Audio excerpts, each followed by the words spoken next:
मंडला जिले के विकासखंड मोहगांव अंतर्गत ग्राम पंचायत सुड़ गांव में 1 दिसंबर 2022 दिन गुरुवार को जनजाति गौरव दिवस का आयोजन किया गया, जिसमें यात्रा का अगवानी सेला नृत्य से किया गया और हल्दी चावल का तिलक लगाकर अतिथियों का स्वागत किया गया।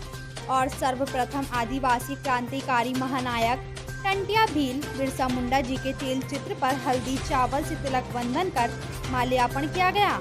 तत्पश्चात मंचासीन अतिथियों व सभी नागरिकों का तिलक बंधन कर स्वागत किया गया। कार्यक्रम के दौरान शासकीय उच्चतर माध्यमिक विद्यालय सिंगारपुर के छात्र छात्राओं ने मनमोहक नृत्य प्रस्तुत किए गए। निवास विधानसभा जनजाति गौरव यात्रा प्रभारी व पूर्व विधायक राम प्यारे कुलस्ते ने अपने उद्बोधन में कहा कि आदिवासी टंटिया मामा जी के जयंती के अवसर पर ये यात्रा निकाली गई, जो संपूर्ण प्रदेश में चल रहा है। वहीं जिला पंचायत सदस्य शिव कुशाम, जिला भाजपा चिकित्सक प्रकोष्ठ अध्यक्ष डॉक्टर विजय सरवते सहित अन्य अतिथियों ने मध्य प्रदेश सरकार द्वारा चलाए जा रहे गौरव यात्रा के संबंध में उद्बोधन दिए। मंच संचालन दिनेश कुमार यादव के द्वारा किया गया। जनजाति गौरव दिवस यात्रा की स्वागत अगवानी में सिंगारपुर हायर सेकेंडरी स्कूल की छात्र छात्राओं ने यात्रा को अपनी आदिवासी संस्कृति सेला कर्मा नृत्य से किया गया, जिसमें सिंगारपुर स्कूल ने नृत्य को प्रथम स्थान मिला। हायर सेकेंडरी विद्यालय सिंगारपुर से नर्तक दल प्रभारी सुश्री प्रियंका तेकाम व हायर सेकेंडरी विद्यालय प्रभारी प्राचार्य जय बैरागी का विशेष योगदान रहा।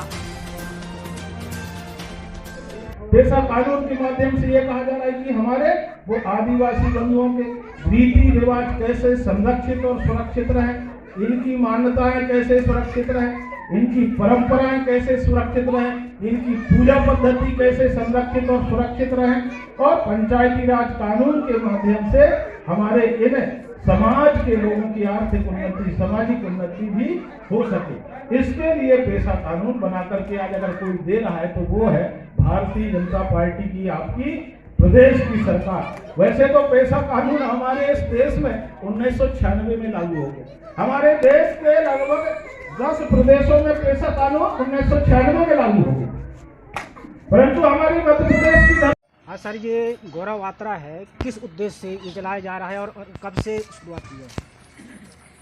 भगवान बिरसा मुंडा की जयंती हुई है 15 नवंबर को। भगवान बिरसा मुंडा ने जन्म लिया।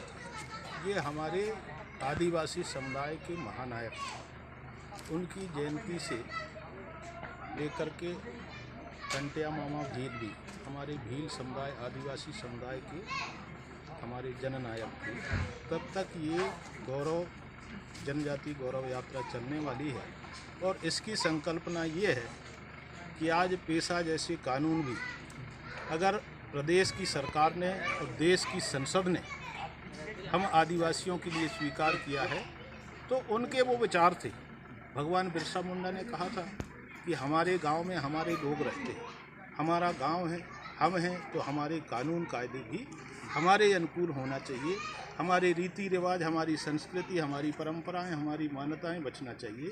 जल जंगल में आदिवासी का विशेष अधिकार है, उसको आत्मसात करते हुए हम अपने जीवन को कैसे जिएं, ये चीज़ें भगवान बिरसा मुंडा, टंटिया मामा भील ने खंडवा की धरती से, चाहे खंडवा मध्य प्रदेश में हो, राजस्थान में हो, गुजरात में हो, इन तमाम क्षेत्रों में, आदिवासी क्षेत्रों में घूम घूम करके राष्ट्र को और समाज को जगाने का काम किया और यहाँ से आताताइयों को भगाने का काम भी किया। ऐसे जननायकों के उस संकल्पना को लोकतंत्र में आज सरकारें ज़मीन में उतारने का काम कर रही हैं, तो मैं समझता हूँ ये हमारे लिए गौरव की बात है। और यही आदर्श वाक्यों को लेकर के हमारी मध्य प्रदेश की सरकार ने वर्तमान समय में जनजाति गौरव यात्रा निकाल करके समुदाय में जाकर के चर्चा करें, बातचीत करें और बताएं कि ये कौन थे। सचमुच में आज़ादी में, देश की आज़ादी में मातृभूमि की रक्षा के लिए सिर्फ चंद लोगों की योगदान नहीं रहा, उनकी भर भूमिका नहीं रही, हमारे इन आदिवासी महानायकों की भी भूमिका रही और उन्होंने अपनी प्राणों की बाजी लगा दी इस जनता के लिए, राष्ट्र के लिए और इस समाज के लिए। तो वो हमारे जनजाति नायकों की कुल मिलाकर के कहानी को लेकर के उनको बताने के लिए समाज को, इसलिए ये गौरव यात्रा निकालने की जरूरत है। ठीक है, बहुत बहुत धन्यवाद। मुद्दे की बात चौरसिया सिस्टर के साथ देखते रहिए स्टार इंडिया न्यूज चैनल पर।